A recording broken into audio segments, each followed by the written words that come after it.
The moon of Keserve had a name in 4 languages and a population of 11,000, and for 6 minutes and 40 seconds, none of that mattered. Admiral Toru Vashenko of the Compact Third Fleet stood on the observation deck of the Long Reckoning with his hands folded behind his back, watching the countdown scroll down the tactical display in numerals he had learned to read only recently, in a language that still felt like gravel in his mouth. Beside him, his aide-de-camp, a thin, nervous officer named Sepp who had transferred in from logistics only 4 months earlier, kept glancing at the Admiral's face as if checking for permission to breathe. "Confirm target lock," Vashenko said. "Target locked," Sepp answered. "Human designation: Sergeant Elias Voss. Confidence rating: 99.8%. He's in the Eastern Settlement, sir. Medical tent." Vashenko's jaw tightened at that. A medical tent.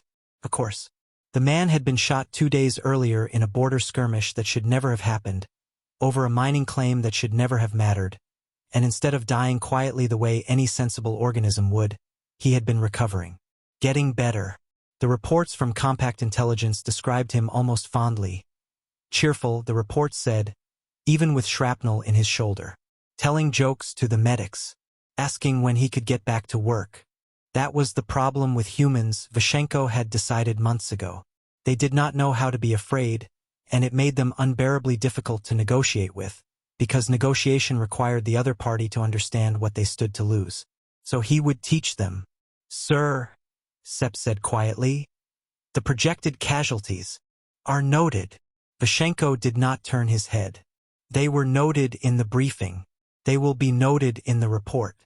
Fire when ready." Sepp's hand hovered over the console for 1 more second than it should have. Then he pressed it. 9 kilotons of directed antimatter detonation bloomed silently on the far side of the ship's hull, visible on the display as a small white flower unfolding across a green-brown moon that had, until that moment, been somebody's home. The Eastern Settlement did not simply burn. It ceased to have ever needed to burn, because there was very little left to combust. The blast radius swallowed 12 square kilometers in under 4 seconds. The moon's thin atmosphere screamed once, audible only to instruments, and then went quiet. On the display, the small red dot that had marked Sergeant Elias Voss's last confirmed location simply stopped transmitting. Sepp exhaled like a man who had been holding his breath for an hour. "Target neutralized," he said. Vashenko allowed himself, for the first time in 11 months of this miserable border war, something close to satisfaction. He had done what 3 admirals before him had refused to do.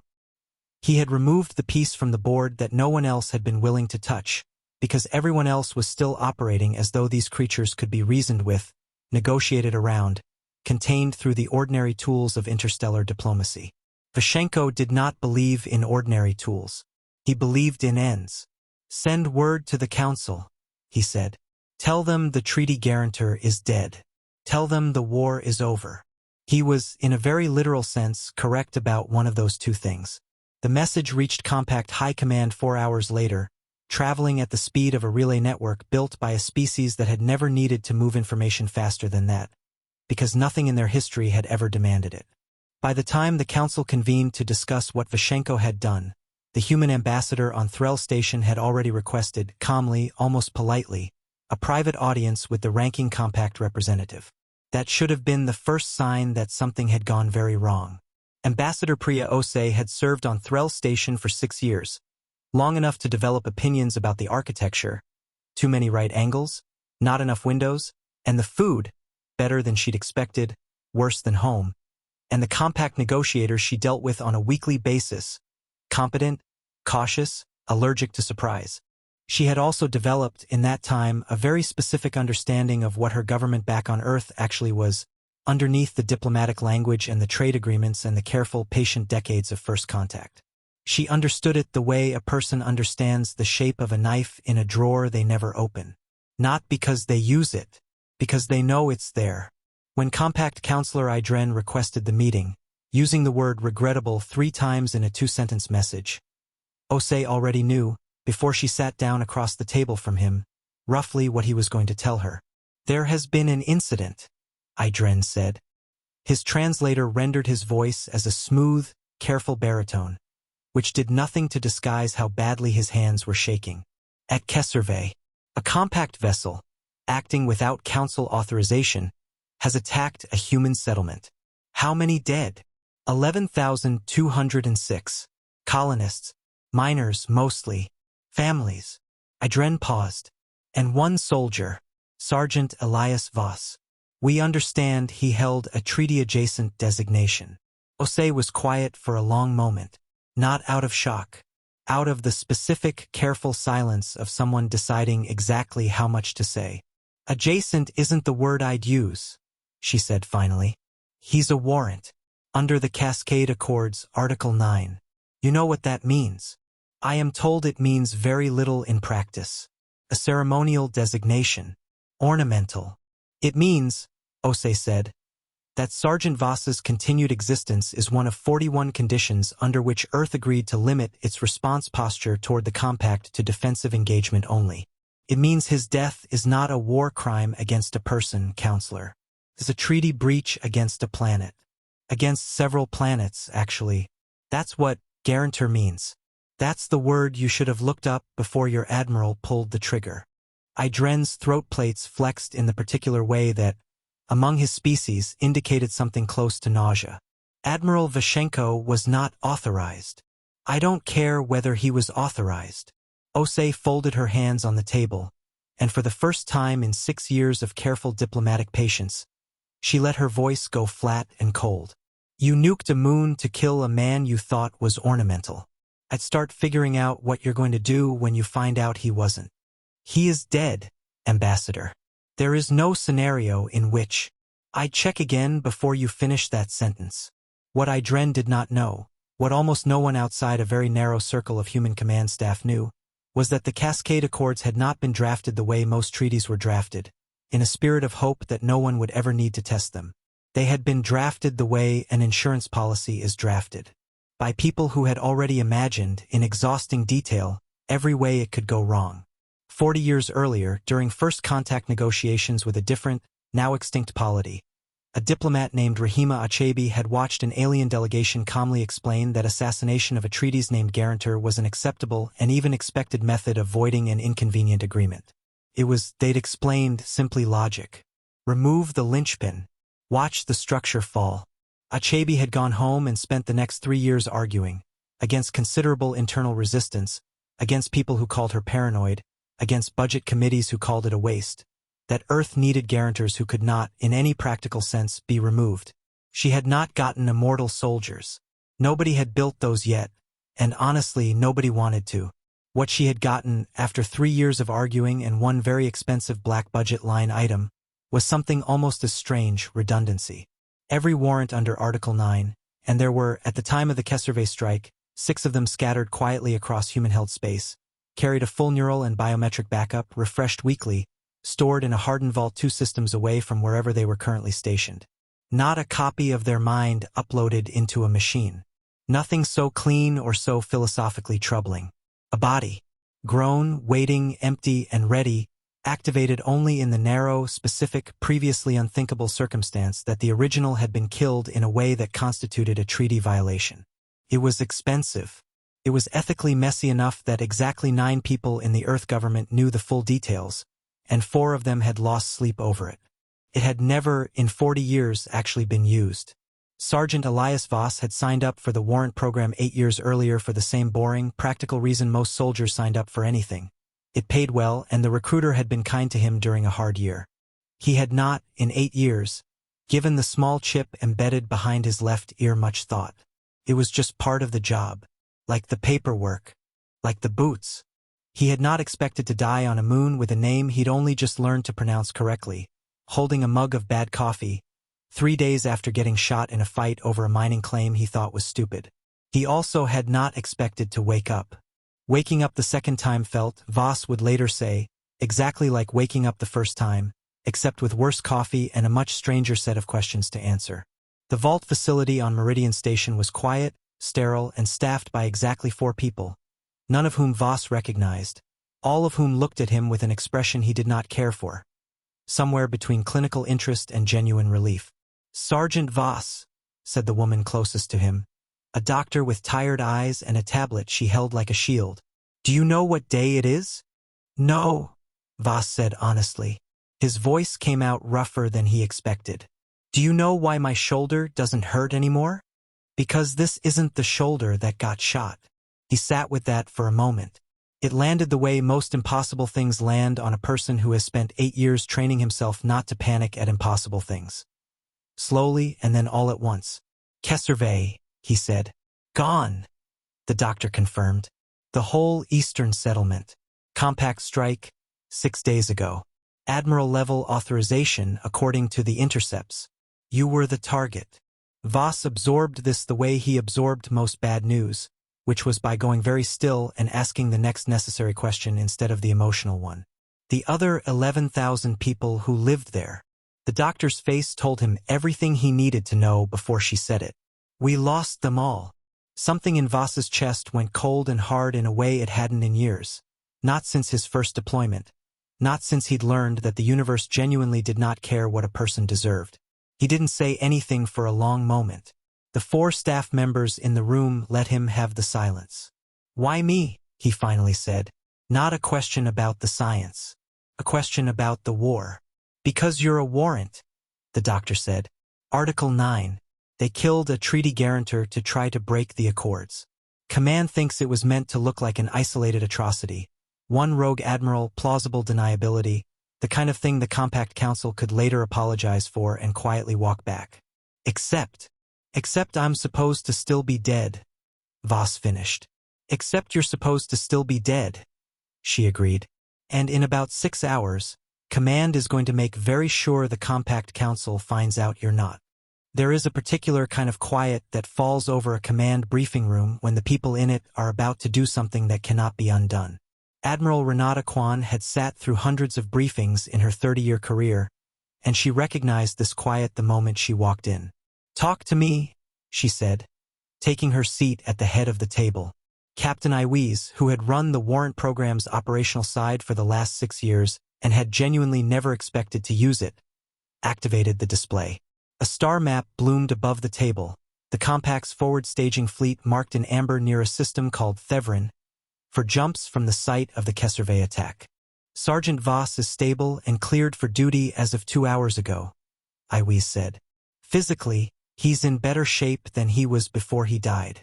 Psychologically, she hesitated. He asked to be the one to deliver the message. Kwan raised an eyebrow. What message? Whatever we send him with. There was a brief silence around the table. Somewhere down the hall, Voss was sitting in a small gray room, drinking coffee that tasted almost exactly like the coffee he remembered dying with, and waiting to find out what his government wanted him to say to the man who'd ordered his death.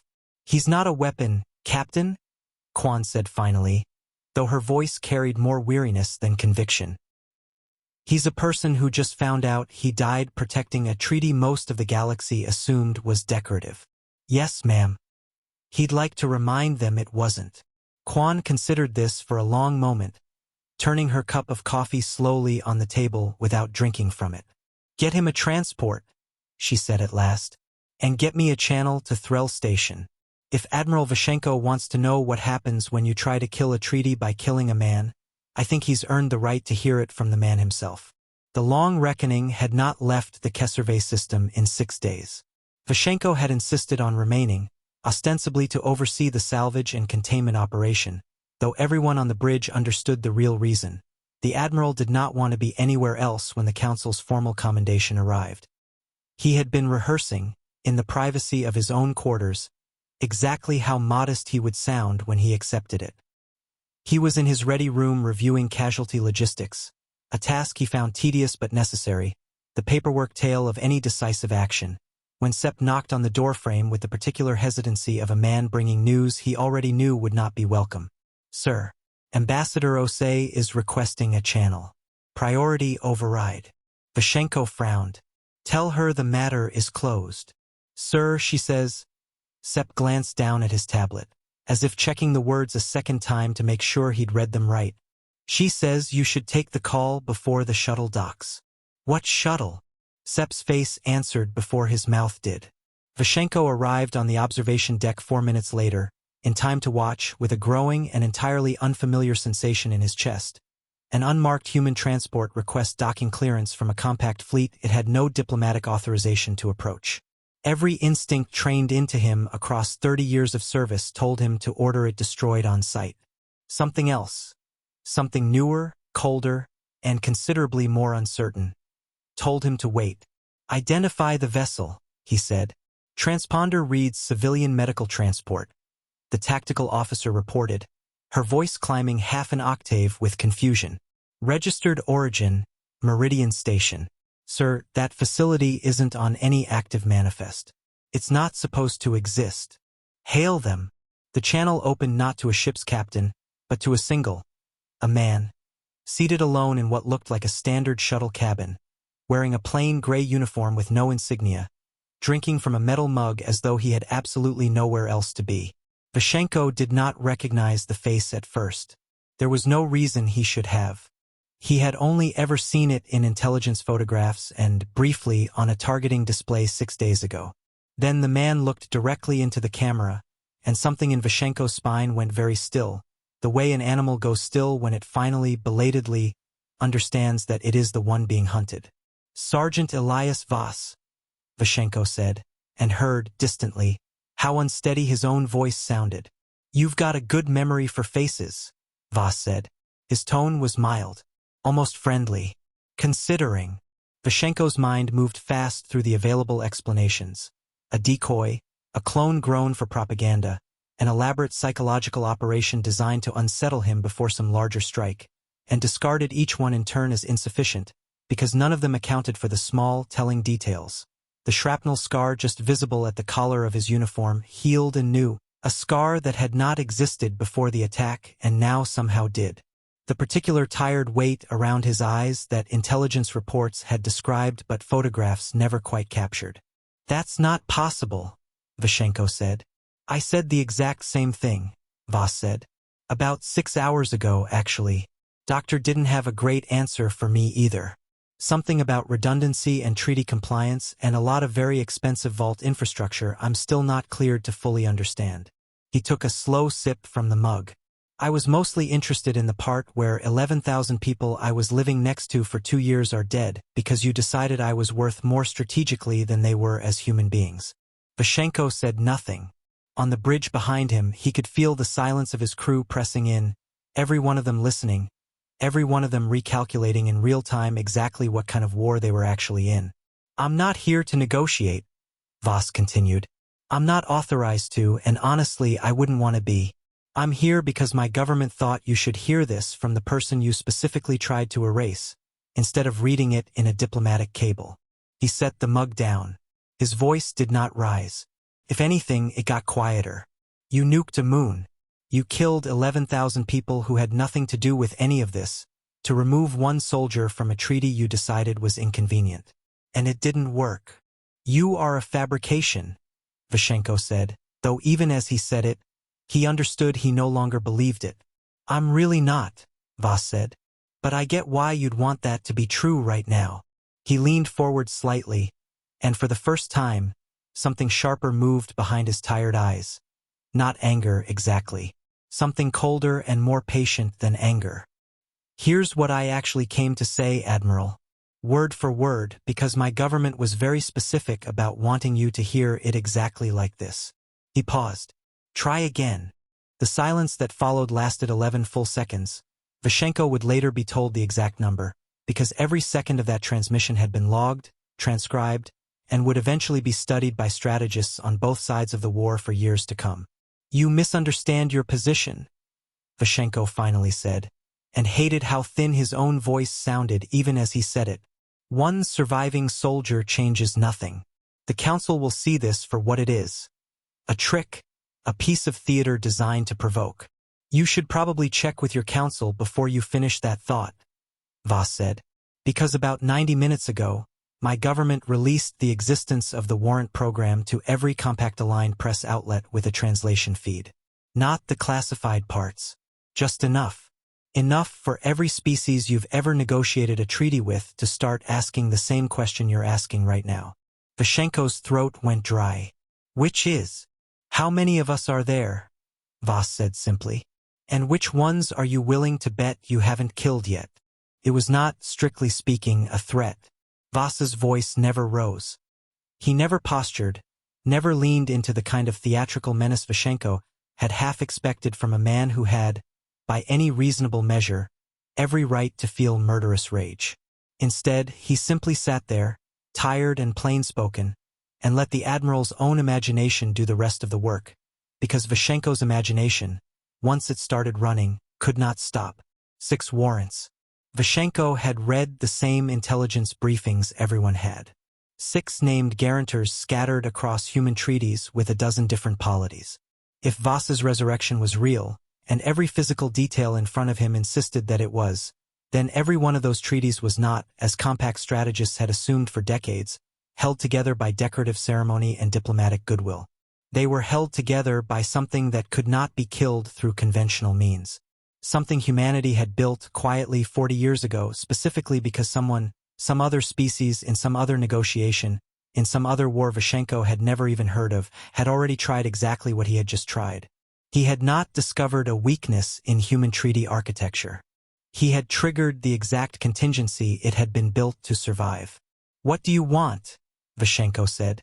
It was the first honest question he had asked in the entire exchange, and both of them seemed to recognize it as such. "I don't get to answer that," Voss said. "That's above my pay grade, and honestly, I'm not in a state of mind right now where you'd want my answer anyway." He glanced briefly off camera at something Vashenko couldn't see, then back. "But I can tell you what happens next because I was told to tell you, and because I think you should hear it plainly instead of through a diplomatic filter that's going to soften it for you. Go on. The Cascade Accords are still in effect. Every clause, Article 9 included. As far as Earth is concerned, nothing you did 6 days ago changed a single word of that treaty. It just proved, very expensively and very publicly, that it can't be broken the way you tried to break it." Voss's jaw tightened, the first visible crack in his otherwise level composure. 11,000 people are dead because you decided to test that theory instead of asking someone. My government is not going to retaliate in kind. That's not a mercy, Admiral, it's policy. We don't nuke moons to make points. But every person on this channel needs to understand that the next time someone in your chain of command decides a human life is a variable they can remove from an equation, they should plan for exactly this outcome. Because it's not going to be an exception. It's going to be the rule. Vashenko stood very still, hands clenched behind his back, watching a dead man drink the last of his coffee on the other end of a channel that should not have existed. "Try again," Voss said once more, quietly, almost gently, as though he were offering the words as a kindness rather than a warning. "That's it. That's the whole message. Try again if you think it'll work differently this time.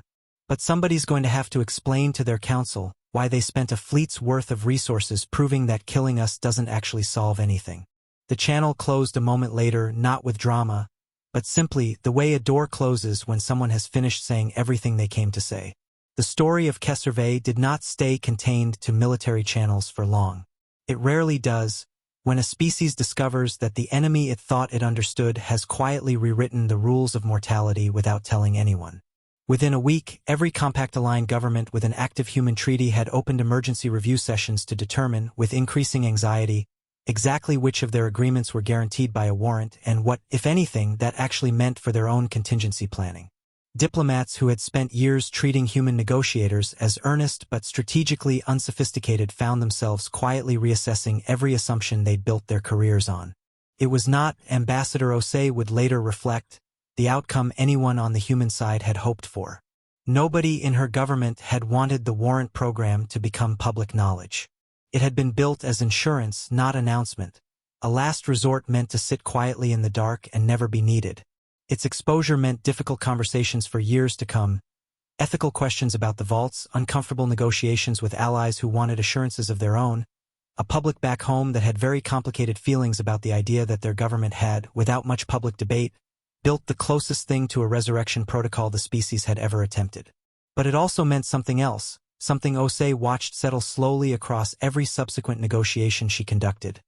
An entirely new species of caution in how the compact, and everyone watching the compact, talked about human lives. Admiral Vashenko was recalled to compact space 3 weeks later, relieved of his command pending a council inquiry that would take the better part of 2 years to conclude. He was not, in the end, formally punished. The political costs of prosecuting him publicly were judged too high, too likely to reveal further council embarrassment about how badly the HFY strike had been misjudged. Instead, he simply disappeared from active service, reassigned to a logistics post on a border world nobody important visited, where he would spend the remainder of his career filing supply requisitions and occasionally, late at night, replaying 11 seconds of silence in his memory. He never learned what became of the man he had ordered killed. It was, in its own quiet way, its own kind of sentence.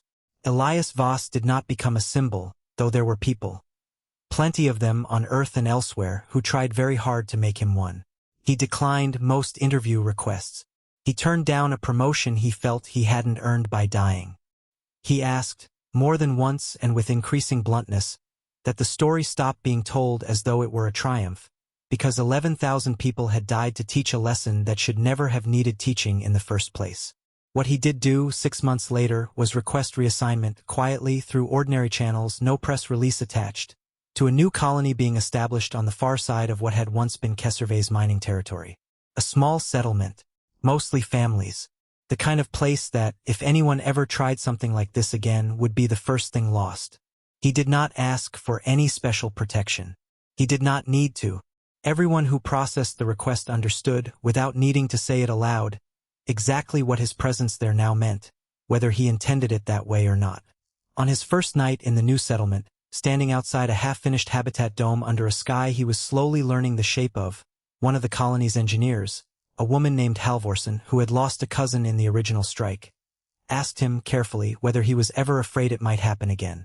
Voss thought about the question longer than she expected him to, long enough that she started to regret asking it.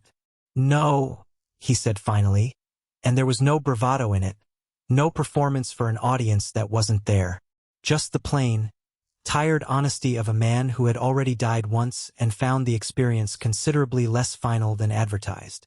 Not afraid of that part, anyway. What part are you afraid of, then? He looked out at the dome lights flickering on across the new settlement, one by one, as families finished their first day of unpacking in a place none of them had chosen out of ambition, only out of the ordinary, unremarkable hope of building something that would last. That someone somewhere is going to decide it's worth trying again anyway, he said, just to see if the second time's different. He didn't say anything else after that. He didn't need to. Somewhere above them, unseen, a modest and entirely unglamorous piece of insurance infrastructure kept quietly doing its job. Not a weapon, not a threat, just a promise, kept, in the one language every species eventually learns to take seriously. The lights kept coming on across the colony, one dome at a time, and Elias Voss stood there and watched them, and did not look away. The end.